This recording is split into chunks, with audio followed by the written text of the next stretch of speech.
For 12 years, Elias had lied to his wife, telling her he simply went for a walk, hiding the truth about what chased him to their very doorstep. He was not a bad man, just a naive one, a classic case of city arrogance transplanting itself into the ancient, deep soil of the Appalachians. When he and Sarah first bought the farmhouse at the edge of the shadowed tree line, she had been adamant about the local rules. She had grown up on stories of haints and the old laws of the mountain. Never whistle at night, never acknowledge a voice you do not recognize, and never, under any circumstances, go into the woods after sundown. Elias had smiled, nodded, and privately thought it was all charming, rustic nonsense. The night it happened marked their 6-month anniversary in the house. They had hosted a small housewarming with Sarah's childhood friends. A night of bourbon and laughter that ended with Sarah stumbling upstairs, heavy with sleep and drink. Elias, however, was wired. The silence of the house felt suffocating after the noise of the party. He cleaned the kitchen, the clink of glass echoing too loudly in the empty room, and felt a restless itch in his legs. He looked out the back window. The forest was a wall of black ink, towering and silent. It did not look dangerous. It looked peaceful. It looked like a challenge. He checked his watch. 2:00 a.m. Sarah was out cold. She would not wake up until noon. He grabbed a flashlight, not because he was afraid, but because the darkness was absolute. He slipped on his sneakers, unlocked the back door, and stepped out onto the porch. The air was warm, thick with the humidity of late summer. The crickets were a deafening chorus, a rhythmic saw blade of sound that filled the valley. Elias took a deep breath, feeling superior to the superstitious fears of his wife. He walked past the manicured lawn, past the boundary of the light from the porch, and approached the tree line. He just wanted to see what was out there. He wanted to prove that the dark was empty. He stepped past the first row of ancient oaks. The change was instantaneous. It was not a gradual shift. It was as if he had crossed an invisible sound barrier. One step, the crickets were screaming. The next step, silence. Absolute, heavy, oppressive silence. The insect noise did not fade. It was severed. Elias paused, the flashlight beam cutting through the sudden stillness. He chuckled nervously, the sound of his own voice seeming too loud, too flat. "Okay," he whispered. Weird. He intended to turn back then. He had made his point. But as he pivoted, he saw, or thought he saw, a flicker of movement deeper in the woods. Curiosity, that fatal flaw of the bored and comfortable, hooked him. He took another step in. Elias walked for maybe 5 minutes, but the woods felt endless, a repetitive fractal of gray trunks and black canopy. The topography did not match the maps he had studied online. The ground sloped downward where it should have risen. Then the temperature plummeted. It did not cool down. The heat was ripped away. Within seconds, Elias was shivering violently, his breath pluming in white clouds in front of his face. It had been 70 degrees moments ago. Now it felt like freezing. He wrapped his arms around himself, the flashlight beam shaking in his grip. "All right, that's enough," he muttered, turning around to head back to the house. He expected to see the warm yellow glow of the porch light through the trees. He saw nothing, just more trees and fog. A thick, white mist was rising from the ground, swirling around his ankles like dry ice, rising with unnatural speed. It was not drifting on the wind. It was accumulating, building a wall. Elias walked faster, his heart rate climbing. He knew the direction. He had walked in a straight line. He just needed to backtrack. He sped up to a jog, his sneakers crunching on dead leaves, the only sound in the dead world. Then he heard it. Crunch. It was not his foot. It came a split second after his own step. Elias stopped. The sound stopped. He stood frozen, the flashlight beam trembling on a patch of ferns. "Hello?" he called out. His voice was swallowed by the fog. No echo. He took a tentative step. Crunch. He took another. Crunch. It was not an echo. The timing was deliberate. Someone was matching his pace, stepping exactly when he stepped to mask the sound. Elias spun around, sweeping the light in a frantic arc. The fog threw the light back at him, blinding him with glare. "I have a gun," Elias lied, his voice cracking.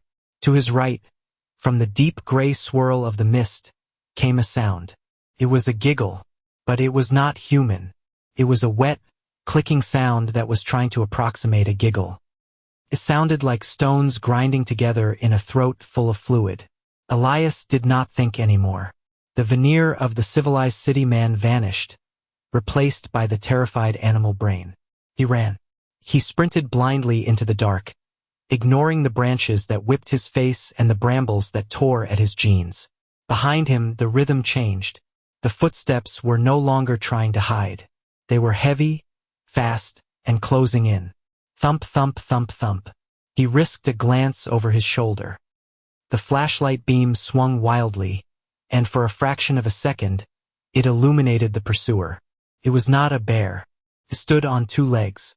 It was pale, impossibly tall, and thin, like a stretched piece of dough. It had no clothes, just smooth, hairless skin. And it had no face, just a smooth surface where features should be. Elias screamed, a raw sound that tore his throat and pushed his body harder than he ever had in his life. The cold air burned his lungs like acid. The footsteps were right behind him, a heavy, wet slapping sound against the earth. He could hear breathing now, a rattling, wheezing intake of air that sounded like a dying compressor. Suddenly, the trees broke. The porch light appeared like a holy beacon in the distance. He was closer than he thought. He burst from the tree line, his legs pumping, lungs on fire. He did not slow down. He scrambled up the wooden steps, fumbled for the handle, threw himself inside, and slammed the deadbolt home. Elias collapsed against the door, sliding down to the floor, gasping for air, his heart hammering against his ribs like a trapped bird. He was safe. He was inside. The lock was engaged. He squeezed his eyes shut, listening. Silence. The heavy, unnatural silence of the woods had not followed him inside, but the house was quiet. Then, a sound came from the other side of the wood. Knock, knock, knock. 3 slow, deliberate raps. Gentle, polite. Elias stopped breathing. He scrambled backward, crab walking across the kitchen floor until his back hit the island counter. He stared at the door. Elias! The voice was muffled by the wood. It was soft, sweet, and concerned. It was Sarah's voice. Elias, honey, let me in. It's so cold out here. Elias felt his sanity fracture. He looked up at the ceiling. The master bedroom was directly above the kitchen. He knew Sarah was up there. He had seen her pass out. He had heard her snoring before he left. I locked myself out, the voice continued, perfect in its modulation. It had Sarah's southern lilt, her pitch, her warmth. Please, baby. The keys are inside. Open the door. Elias trembled, tears streaming down his face. It was so convincing. A part of his brain, the logical part, screamed that maybe she had woken up, maybe she had followed him out to check on him and he had missed her in the panic. Maybe he had left her out there with that thing. Sarah? He whispered, his voice trembling. Yes, honey. Open the door. I saw something in the woods. I'm scared. He stood up, his hand reaching for the deadbolt. If it was her, he was condemning her to death by hesitating. He gripped the cold metal of the lock. Why are you hesitating, Elias? The voice asked. And then, the tone shifted. The warmth dropped out. The pitch remained Sarah's, but the cadence became mechanical, staccato. Open the door, Elias. Above his head, through the floorboards, he heard the creak of the bed springs.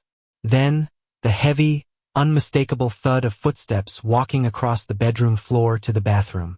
Then the sound of the toilet flushing. Sarah was upstairs.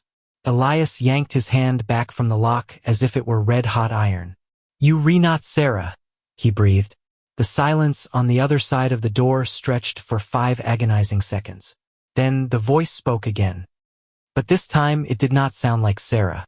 It sounded like Elias. You re-not Sarah. The voice mimicked perfectly, playing back his terror with zero emotion. Then came a sound that would haunt him for the rest of his life. It was not a roar or a scream.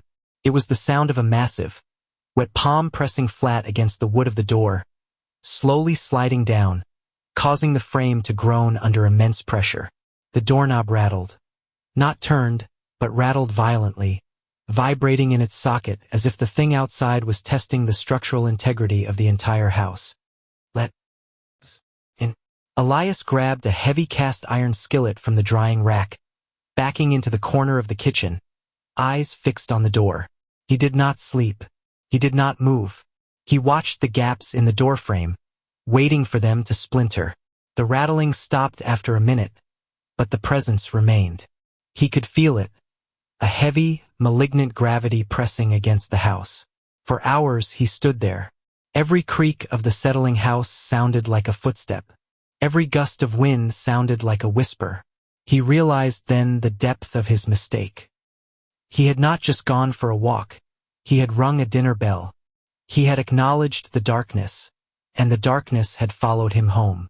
Slowly, the gray light of dawn began to bleed through the kitchen curtains.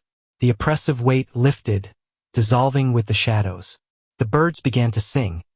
Real birds, chaotic and layered, not the dead silence of the night. Elias moved his stiff limbs. He walked to the door. He had to know.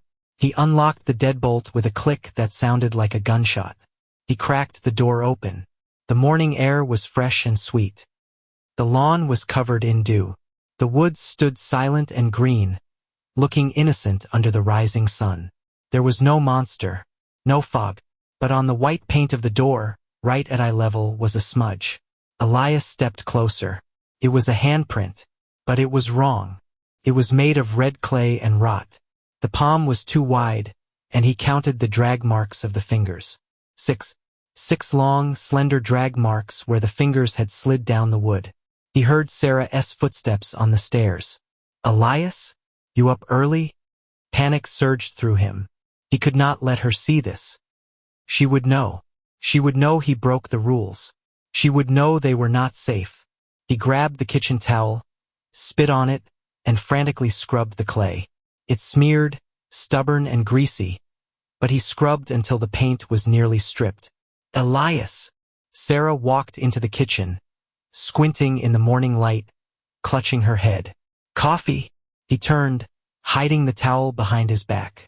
His heart was still racing, but he forced a smile. It was a brittle, terrified smile. Yeah, just getting some air. Making coffee now. She kissed his cheek. You smell like outside. Did you go for a run? Just a walk. He lied. Just a short walk. That was 12 years ago. Elias became the man Sarah wanted. He learned to hunt. He learned to fix trucks. He learned the names of the trees and the seasons. He became a pillar of the community, the guy who warns newcomers not to stray too far. But he never told her. He never told her that sometimes, when the wind blows from the east on a quiet night, he hears it. He hears his own voice drifting from the tree line, calling his name. He never told her that he put extra deadbolts on every door, not for burglars, but for the thing that knows where they sleep. He stood on the porch now, 12 years later, watching the sun dip below the ridge. Sarah was inside, laughing on the phone. Elias looked at the woods.